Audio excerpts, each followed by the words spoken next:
In today's show, we're talking Indiana Pacers and the fantasy basketball preview. Michael Bolton.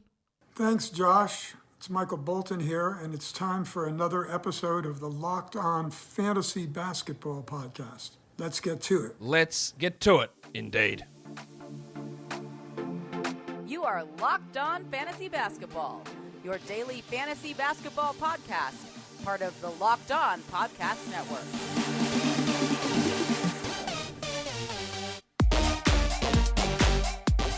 Hello and welcome to the Locked On Fantasy Basketball Podcast, brought to you by Basketball Monster. My name is Josh Lloyd and I am the lead fantasy analyst at basketballmonster.com and at Yahoo Sports Australia. And you can find me on Twitter as always, at redrock_Beeble, and on Instagram at Locked On Fantasy Basketball. Thank you for making the Locked On Fantasy Basketball Podcast your first listen every day. Yeah, that's what I'm trying to say. We're free and available on all platforms. My mind was racing as to what I needed to say next. We're here to talk about the Indiana Pacers, and I'll give you the tip. I am recording this. It's Monday my time. It's Sunday night, 10 p.m., September the 18th in the States. And at this point, there has been no Buddy Hield or Myles Turner trade. It's been recorded in advance, a couple of days. So when you listen to it, sorry if they've been traded. I'll put something out separate if that deal does go down. But at the moment, I haven't. So there you go. They're still on the Pacers. Let's talk about the Locked On Fantasy Basketball Bowl. Start things off here. Let's get it on, Gilly. All right. Do you know what it is? If you don't, it's great. It's 360-team league for categories, 360-team league for points. Also, categories entries are dwarfing the points entry. So if you want in a league and you're okay playing points, maybe do points. lofbbowl@gmail.com is the email address you send. In the subject line to get into the Pacers division, write Pacers Cats if you want in category league. Write Pacers Points if you want in points leagues. It just helps me when I go through to search through the thousands of applications in the email that if I just do a search for Pacers Points, I know that who's applied for the Pacers Points. Rather than if you write something different or confusing, it's hard, it slips through the cracks. That's what's in the subject line. In the body of the email, you need to include something, which I will mention later on in the show. And then whatever else you want to put in there. Put whatever else maybe catches my attention. Remember, there are only like 20 spots available for every show that I do, and there are hundreds of people that enter. So I apologize for those who miss out. I'll try to get as many of you in as possible, but there are a lot of spots, or a lot of people applying for very few spots. $4,500 grand prize at the end of both the category and of the points league. $25 entry into this league, which we hope is a big, big success. Let's talk Indiana Pacers. Pretty rough on the schedule side of things. 45 quality games only. That is the lowest in the league, equal lowest, because they're just not exciting. They won't be on national TV, so they'll be stuck on those big Wednesdays and big Fridays, big Saturdays. And that means it just gets a little bit harder when you're looking for a games played edge during the week. If a lot of your players come from teams on the low quality game spectrum, then they all tend to concentrate onto those high volume days. And you have more start sit decisions versus free use on the lower volume days. 14 back-to-backs, which at the way that things stand at the moment, probably not a big deal. But if, say, Myles Turner remains on this team and gets hurt, then it will become an issue. Otherwise, no one's really set to be a guy that just sits routinely. Their playoff schedule is interesting. If you end on March 19th, they play 9 games. 3-3-3, bad. If you end on March 26th, it gets better. They play 10 games. It's a 3-3-4 schedule. But if you end Yahoo default schedule, April 2nd, they play 11 games, 3-4-4. So it just gradually gets better. The 9 games is rough, though, in the playoffs that I suggest, which is the one that ends on March the 19th. It's the one that Locked On Fantasy Basketball Bowl will end on as well. That is March the 19th. What impacts the projections for the Pacers? Well, there's just a big one hanging out there at the moment, and it's the Myles Turner / Buddy Hield trades. Are they traded at all? Are they traded together? What comes back in exchange for them? Because we know that there are players who are sitting on this roster who could slide straight into a role. If Buddy Hield goes, it's better for Duarte and Mathurin. Big minutes for those guys, more production. But what if somehow it leads to a trade, let's just say, somehow with the Jazz are involved and Malik Beasley ends up in Indiana? Well, that sort of complicates it as well, doesn't it? Because he plays the same position. Like Myles Turner gets traded and then Isaiah Jackson can slide in as the starting center, but What if they get a centre back? They already tried to sign DeAndre Ayton in the offseason. What if they don't think Isaiah Jackson's the guy? I'm not saying there are many options, like if they traded and got Damian Jones off the Lakers. Not that that's happening anytime soon. He's not a real threat to Isaiah Jackson. Maybe he's a little bit. But we just don't know. It upends so much stuff. At the moment, when I'm trying to project guys out, I have to include Hield and Turner in their roster. I've been hearing about Myles Turner being traded for 5 years. Has never happened. So I can't go in and project, well, Turner will play only 30 games and then he's gone, because if I had done that for every year, I'd look foolish. I look foolish anyway sometimes, but I can't project that out. That's a big issue. Yeah, tying in with that, it impacts Hield's and Turner's projections as well. Because I might over-project them on this bad team, and if they go to a good team, they might not have anywhere near the same role. Isaiah Jackson's fouls are a problem. I expect that he will be the backup center and will start if Turner is gone. But last season, when Turner went down, they did not start Isaiah Jackson. It was Goga Badadze. And Jackson had a lot of foul trouble and some ankle problems too. So what if he gets the job and can't stay out of foul trouble, shout out Mitch Robinson, and plays 23 minutes a night? Then a lot of the upside that's taken away by where he's being drafted in some spots hurts, doesn't it? You lose that all that value. And then Haliburton's efficiency. Tyrese Haliburton is a guy that a lot of the casual fantasy basketball people haven't really figured out. We'll talk about that later on. The sites ranking them haven't really figured out. But in the circles in which I move, people who listen to this show, people who are dialed into fantasy basketball, they're in on Haliburton. He was 22nd in categories last season. He will have an opportunity to score 20 points per game on this team. He will play big minutes on this team.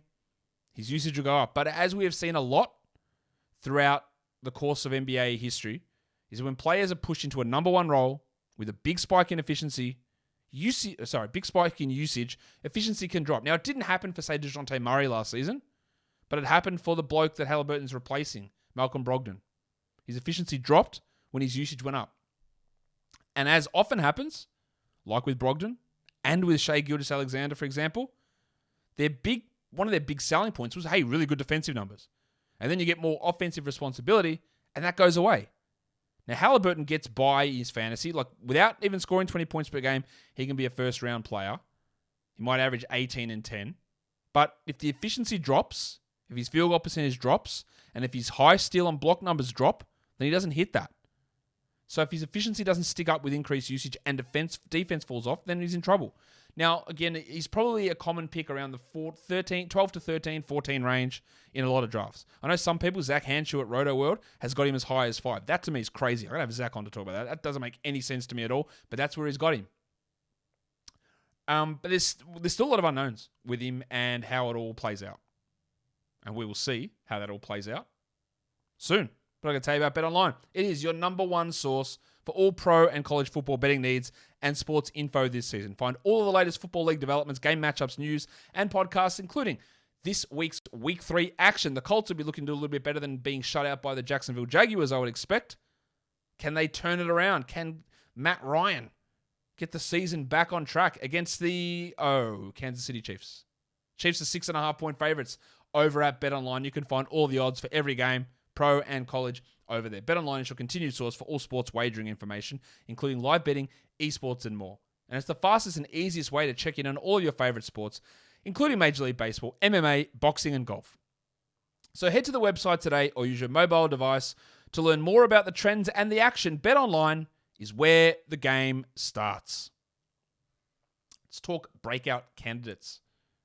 And I'm going to include 2 of these guys on the list I just talked about. Tyrese Haliburton. Again, the bigger sites don't really realize where he is in terms of production. He could absolutely just announce himself. Much like this time last year, DeJounte Murray was not considered an all-star player. I don't think he should be anyway. Injury replacement. He was not considered that guy. The teams would want to give up multiple first-round picks to get him unprotected. He was considered okay. And then he got shoved into not a starting role, he had that, but a number one usage role on a bad team, and numbers went through the roof.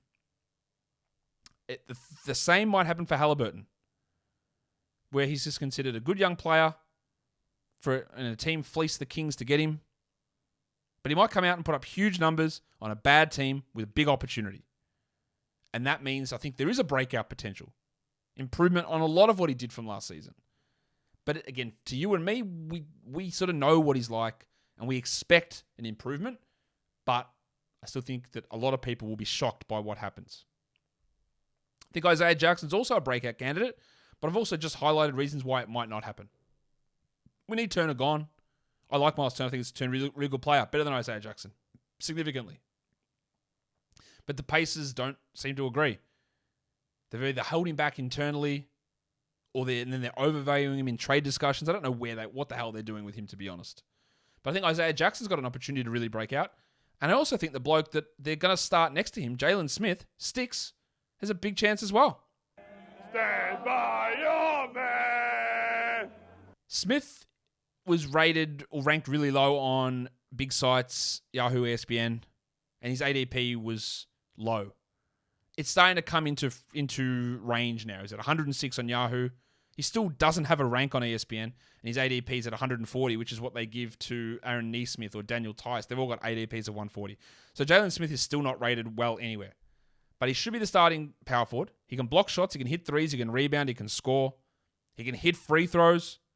He should be a round 7 sort of player. I think Isaiah Jackson, I should have mentioned that before. I said Haliburton already, turn of the first round. Jackson's a guy we look at around pick 100 with top 40 upside, but that is requiring a Turner trade and no center coming back and him starting over Goga. But Smith is a really, really interesting guy who I think also maybe for dynasty leagues, this might be best case. I don't think he's a long-term top-level player on a good team, but he's going to have that opportunity this season to put up some really big numbers. So he's an interesting breakout option as well that might start to announce himself, a la Christian Wood, who put up good numbers on a Pistons team and then good numbers on a bad Rockets team. And now people think that he's the savior that Luka Doncic needs. Yeah, maybe Smith can work himself into that level of recognition with a breakout campaign coming here. I think that's possible. Much like the Rockets, which was the last team we covered on this is a team that people don't care about. Sorry, Indiana Pacers fans. The national media, the casual basketball fan, the NBA does a pretty horrible job of marketing these sort of things, I think, because they're fun players here. But as you saw with the low-quality games, and it gets reflected into fantasy, because nearly every player on this team is a sleeper. Haliburton's got an ADP of 19 on Yahoo. It's too low. 12, 13, 14, and while that's not a big difference between 19, back end of the second round versus back end of the first round, at that pointy end of the draft is significant. On ESPN, he's at 41.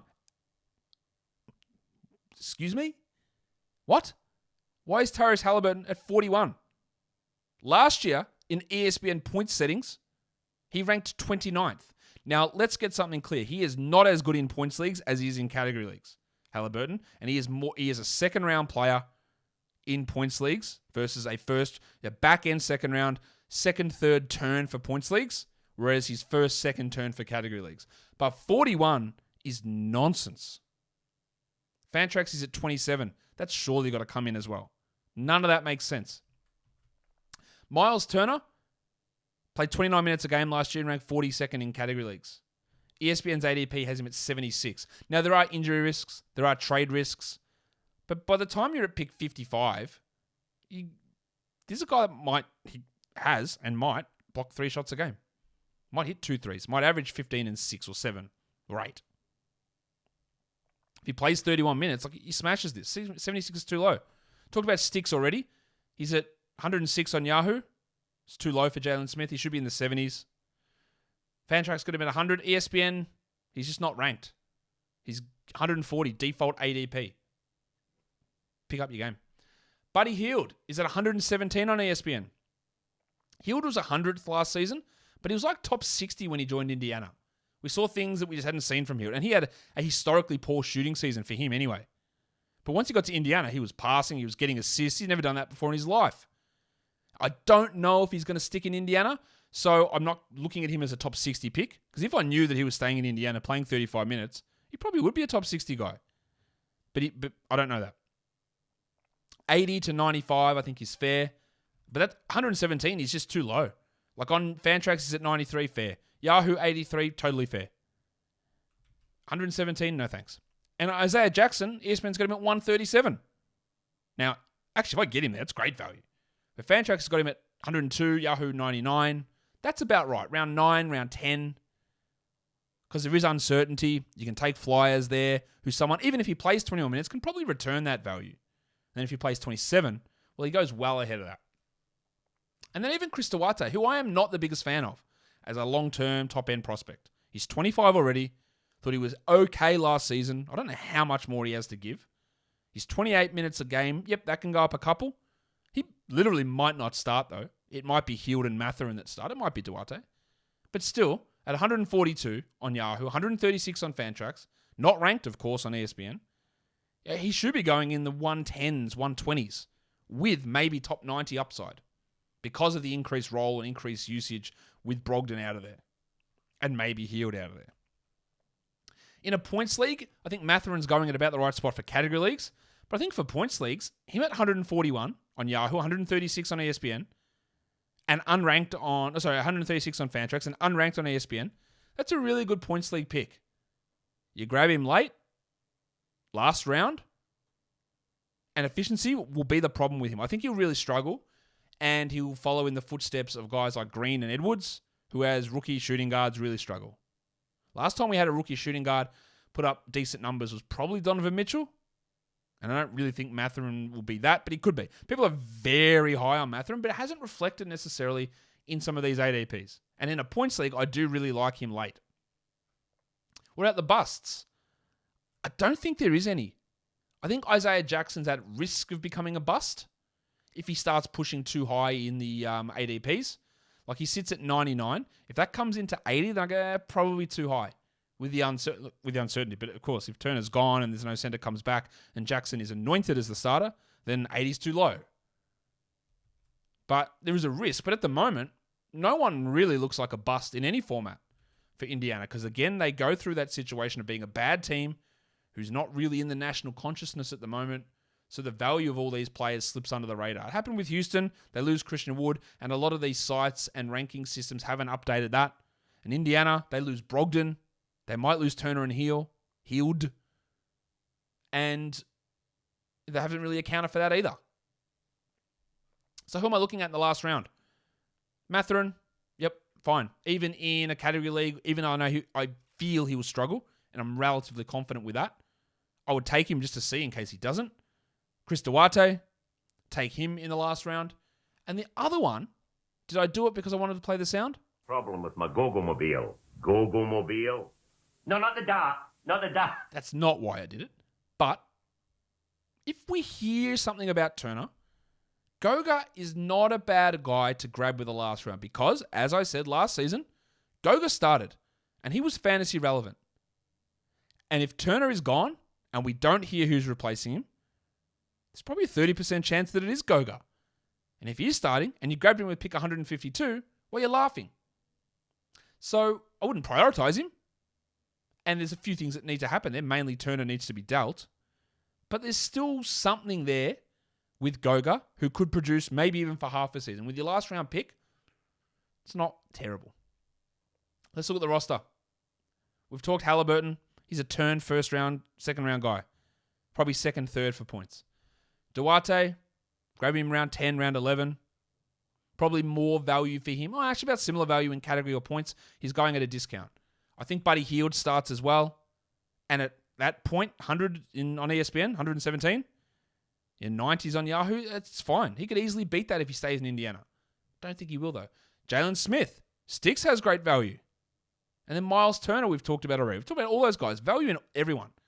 Then there's Mathurin coming off the bench, who I think, again, will hurt with efficiency, won't rebound well. Don't know if he gets steals or blocks or many assists. But she hit some threes and points, but the problem will just be efficiency.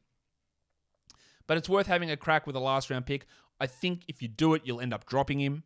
But it's worth having a look in case he figures it out straight away.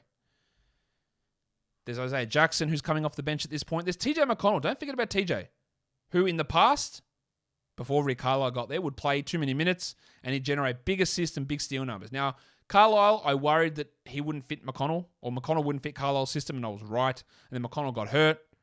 But he still can be at least an interesting stream sort of option when you're looking for assists and steals. I think he's ranked a little bit too low, like 252 X rank on Yahoo.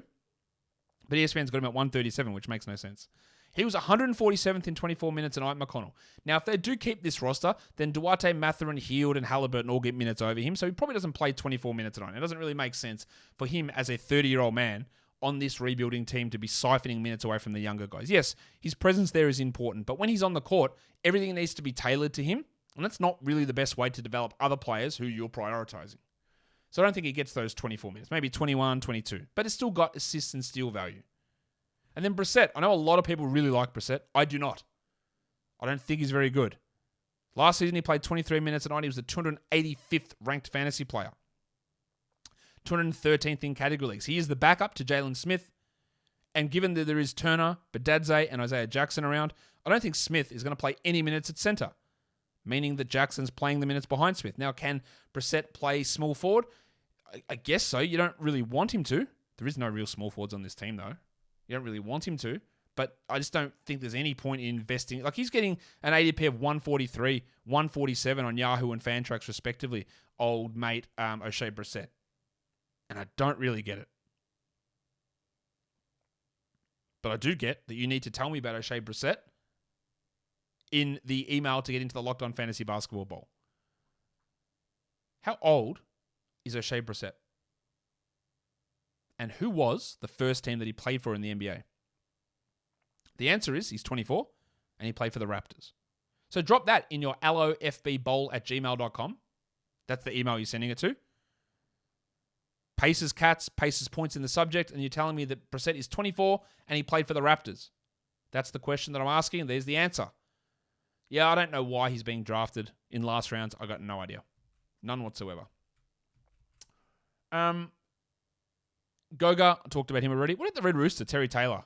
A center in a small forward's body, really big rebounder, but remember again, someone that people frothed over last season, but once players came back, he just got eliminated from the roster. And Smith and Jackson and Turner and Badadze and Brissett are all there. Players can get cleared out, but Taylor does not have, at this point, a regular rotation role. We've seen him put up good numbers, but that was when a lot of guys were out. So just be aware of him without getting too excited about him. Aaron Nesmith came across in the Brogdon trade. I don't think Aaron Nesmith is an NBA caliber rotation player, but at least he's got close enough size to be a 3. And allegedly he can shoot. We haven't really seen it in the NBA. So I guess keep an eye on him if Hield moves, but I don't see it. Daniel Tice is in the Larry Nance school of, he plays for this team? I don't see when he's going to play, but what if he plays? Like, what if Tice is the backup to Turner and then Jackson and Badadze, they just don't play? What if that happens? I would lose my mind, but it's possible. Like, why is he on this team still? What if he plays him? That'll annoy me. Kendall Brown just signed a 2-way. Good defensive wing. He's got wing size. He's only 19. I wouldn't expect much out of him, but if they are lacking on the wing defensively, and Mathurin and Duarte as a combo isn't getting it done, he could easily fit in as Carlisle's Dorian Finney-Smith. He needs to take some more threes, but I think it could come. Andrew Nembhard, I don't know. He's the new TJ McConnell, maybe. He's not going to play initially. And then there's Davidas Savitas. I can't believe he remains somehow on an NBA roster. They signed a bunch of guys. Gabe York, Benny Boatwright, James Johnson. Oh, we get to do it one more time. James Johnson, let's go.